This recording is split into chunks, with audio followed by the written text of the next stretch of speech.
السلام علیکم ورحمۃ اللہ وبرکاتہ۔ تقریباً 8 چیزیں میرے پاس ہیں کہ جو آپ کو رمضان میں کرنا ہے۔ ویسے تو عام معمولات کے اعتبار سے آپ جو کچھ کرتے ہو وہ کرتے ہی ہو، تراویح، روزہ وغیرہ۔ اس کے علاوہ تقریباً 8 چیزیں ایسی ہیں کہ اگر آپ ان کو کریں تو انشاءاللہ آپ کا رمضان بہت ہی کامیاب ہو جائے گا۔ اور جس طرح کہتے ہیں نا کبھی رمضان کی قدر، تو انشاءاللہ کما حق ہو، پوری تو نہیں ہو سکتی لیکن انشاءاللہ ایک حد تک رمضان کی قدر ہو جائے گی۔ تو 8 چیزیں مختصر ان پر عمل کریں، اور یہ خاص طور سے ان لوگوں کے لیے جو اسلامی احکامات کو، دینداری کو جاننا چاہتے ہو۔ باقی اگر نہیں جاننا تو وہ ویڈیو کو چھوڑ بھی سکتے ہیں۔ سب سے پہلی چیز ہے قرآن شریف کی تلاوت۔ دیکھو ویسے تو الحمدللہ قرآن شریف کی تلاوت ہوتی ہے، اور مزید کر دو آپ، ہر سال کے بالمقابل قرآن شریف کی تلاوت اور زیادہ کر دو۔ ایک سوچ اور یہ بڑھا لو آپ کہ قرآن شریف رمضان مبارک میں ہی نازل ہوا تھا، تو رمضان میں قرآن شریف کی رعایت سے بہتر اور کیا ہوگا؟ تو آپ اور زیادہ تلاوت کرو۔ اگر آپ ہر سال 1 قرآن شریف پڑھتے ہو تو آپ 2 قرآن شریف کر دو، 3 قرآن شریف کر دو۔ ایک چیز یہ۔ دوسری چیز ترجمہ قرآن۔ ویسے تو بھائی پورے سال کیا ہے، پڑھنے پڑھانے میں، اسکول کالجز کی یا کام کاروبار میں عام طور پر من لگا ہوتا ہے تو وقت ملتا نہیں ہے۔ رمضان مبارک میں عام طور پر انسان وقت نکالتا ہے، تو اس کے لیے آپ کیا کرو، ترجمہ قرآن پڑھو، قرآن شریف کا ترجمہ پڑھو جتنا ہو سکے۔ اس کے لیے بہترین ہے توضیح القرآن، جس کا دوسرا نام آسان ترجمہ قرآن ہے، مفتی تقی عثمانی صاحب دامت برکاتہم العالیہ کی۔ بہت آسان ترجمہ ہے اور آپ کو یاد بھی ہو جائے گا۔ اگر ہو سکا تو میں ایفیلیٹ تو نہیں، امیزون وغیرہ کی لنک میں انشاءاللہ ڈسکرپشن میں دے دوں گا، آپ چاہیں تو منگوا سکتے ہیں ان کو۔ PDF میں بھی ہے لیکن اس میں اتنا مزہ نہیں آتا۔ تیسری چیز ہے سیرت کا مطالعہ۔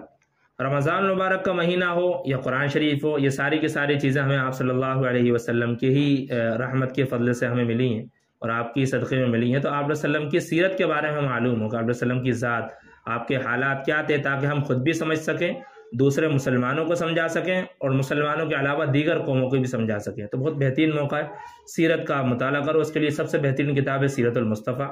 ٹھیک اس طریقے سے ایک کتاب ہے رحمت للعالمین، یہ بھی بہت پیاری کتاب ہے، آسان اردو ہے، سمجھ میں بھی آ جائے گی اور آپ مطالعہ آپ آسانی سے کر سکتے ہو۔ چوتھی چیز ہے نفل نمازوں کا اہتمام۔ رمضان کے علاوہ نفل نمازوں کا اہتمام اتنا نہیں ہو پاتا، آپ رمضان میں نفل نمازوں کا اہتمام کرو۔ ایک تو عام نمازیں آپ کبھی بھی پڑھ سکتے ہو، نفل نمازیں۔ اس کے علاوہ جن کے فضائل خاص طور سے احادیث میں آئے ہیں، جیسے کہ اشراق کی نماز ہو یا چاشت کی نماز ہے، اوابین کی نماز ہے، خاص طور سے تہجد کی نماز ہے، آپ ان نمازوں کو پڑھو، جتنی رکعت ہو سکے پڑھیں، اور ساتھ میں ان میں دعائیں بھی کریں۔ رمضان کی قدر، اور ویسے بھی نفل نماز کا ثواب فرض کے برابر ہو جاتا ہے، تو آپ اگر 2 رکعت نماز نفل پڑھ رہے ہو، گویا کہ آپ نے فرض نماز پڑھ لی، بہت زیادہ ثواب اس میں ملے گا انشاءاللہ۔ نمبر 5 درود شریف کی کثرت۔ درود شریف پر دیکھو ویسے بھی ثواب ہے، آپ نے فرمایا کہ اگر کوئی بندہ 1 مرتبہ درود شریف بھیجتا ہے تو اللہ تعالیٰ اس پر 10 رحمتیں نازل فرماتا ہے، اور رمضان میں ایک نیکی کا ثواب 70 کے برابر ہو جاتا ہے، تو ایک طرح سے ایک درود شریف کا ثواب آپ کا 700 گنا تک پہنچ جائے گا۔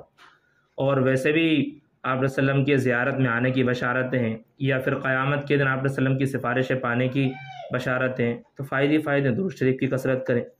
نمبر 6 نماز، روزہ، تلاوت کے علاوہ دیگر عبادات پر بھی تھوڑا دھیان دیں، جیسے کہ پیسے صدقہ کرو، غریبوں فقیروں کی مدد کرنا، یا اس کے علاوہ اخلاق کو اپنے درست کرنا، یا ایسے ہی گناہوں کو چھوڑ دینا، اور نیکیوں کو تلاش کر کے ان نیکیوں پر عمل کرنا، ماں باپ کی خدمت کرنا، دیگر غربا کی خدمت کرنا وغیرہ، یہ سارے کام بھی آپ کریں مختصراً۔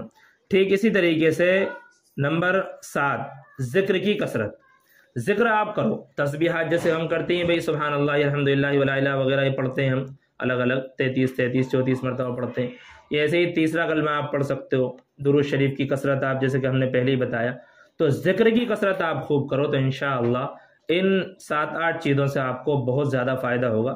آپ ان چیزوں کو آپ خود بھی سیکھو، دوسروں کو بھی بتاؤ، اور انشاءاللہ آگے آنے والی ویڈیو میں ہم رمضان کے تعلق سے کچھ ضروری مسائل بھی انشاءاللہ بیان کریں گے، جیسے زکوٰۃ یا روزہ توڑنے والی چیزیں، روزہ نہ توڑنے والی چیزیں، اعتکاف کے مسائل وغیرہ، ان ساری چیزوں کو ہم انشاءاللہ لائیں گے۔ تو چاہیں تو چینل کو سبسکرائب بھی کر سکتے ہیں۔